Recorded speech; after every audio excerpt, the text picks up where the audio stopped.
বৃষ্টির দিনগুলো আমার সবসময়ই ভালো লাগে। আকাশ মেঘলা থাকে, চারপাশটা ঠান্ডা ঠান্ডা লাগে, আর বৃষ্টির শব্দ শুনতে বেশি ভালো লাগে। এমন দিনে কাজের ফাঁকে একটু চা খেতে বা জানালার পাশে বসে বাইরে তাকিয়ে থাকতে কার না ভালো লাগে। আমার তো অনেক ভালো লাগে। ব্যস্ততার মাঝেও বৃষ্টির দিনটা যেন একটু অন্যরকম অনুভূতি এনে দেয়, তাই না? আসসালামু আলাইকুম প্রিয় আপুরা, কেমন আছো সবাই? আশা করি আল্লাহর রহমতে তোমরা সবাই ভালো আছো। আমিও বেশ ভালো আছি, আলহামদুলিল্লাহ। প্রিয় আপুরা, আজকের এই বৃষ্টির দিনে তোমাদের সাথে একটু সময় কাটাবো আর দিনের ছোট ছোট কিছু মুহূর্ত শেয়ার করব। তো যাই হোক, চলে গেলাম রান্নার কাজে। ভাবলাম আজ বৃষ্টির দিন, তাই খিচুড়ি রান্না করি। অনেক দিন খাওয়া হয় না, তাই যা যা লাগবে সব বের করে আগে থেকে গুছিয়ে নিলাম। তারপর খিচুড়িটা বসিয়ে দিলাম, সাথে সবজিও দিয়েছিলাম যাতে একটু খেতে ভালো লাগে। আর খিচুড়ির সাথে ডিম ভুনা না হলে তো জমেই না, তাই ডিম ভুনাও করে নিলাম।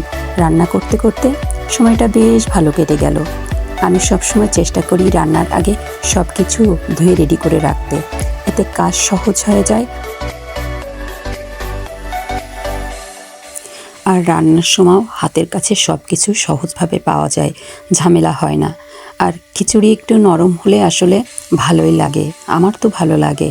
জানি না তোমাদের কার কেমন খিচুড়ি পছন্দ। তো যাই হোক, রান্না শেষ করে এবার গরম গরম খাওয়ার জন্য রেডি করে নিলাম।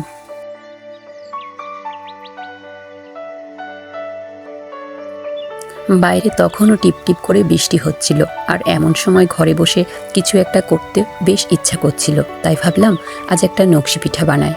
অনেক দিন পর বানানো হয় না, তাই আমিও বেশ আগ্রহ নিয়ে শুরু করে দিলাম এই পিঠাটা আমি বানাতে। তো যাই হোক, আটা মেখে এবার আমি পিঠা বানাতে বসে গেলাম। এই পিঠাটা আমি অনেক আগে শিখেছিলাম, কিন্তু অনেক দিন পর আবার আজকে বানালাম। নকশি পিঠা বানাতে একটু সময় লাগে আর ধৈর্য নিয়েও করতে হয়, তবে সময় নিয়ে করলে দেখতে অনেক সুন্দর হয়। ডিজাইন করার সময় ধীরে ধীরে করলে কাজটাও সুন্দরভাবে হয়।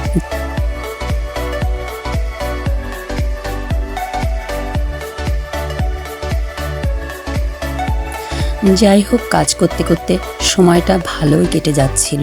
মাঝে মাঝে এমন কিছু করতে ভালোই লাগে, এতে মনও ফ্রেশ লাগে।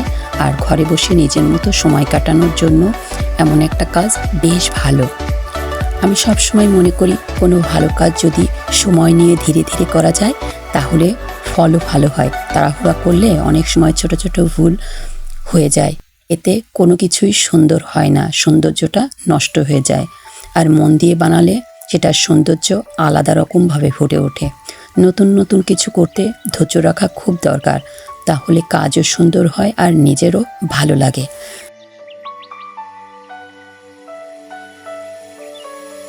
তো যাই হোক প্রিয় আপুরা, আমার আজকের এই ভিডিওতে যারা এতক্ষণ ধরে আমার সঙ্গে ছিলেন এবং শুরু থেকে শেষ পর্যন্ত সময় দিয়েছেন, আপনাদের সবাইকে আমার আন্তরিক ধন্যবাদ। আপনাদের ভালোবাসা, সাপোর্ট আর সুন্দর সুন্দর মন্তব্যগুলো আমাকে সবসময় নতুন করে কাজ করার অনুপ্রেরণা দেয়।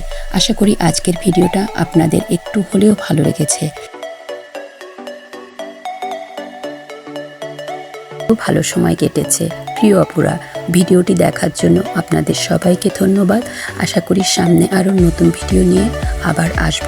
এভাবেই সঙ্গে থাকবেন, আর পরের ভিডিওগুলোতে আবার দেখা হবে ইনশাআল্লাহ। আল্লাহ হাফেজ।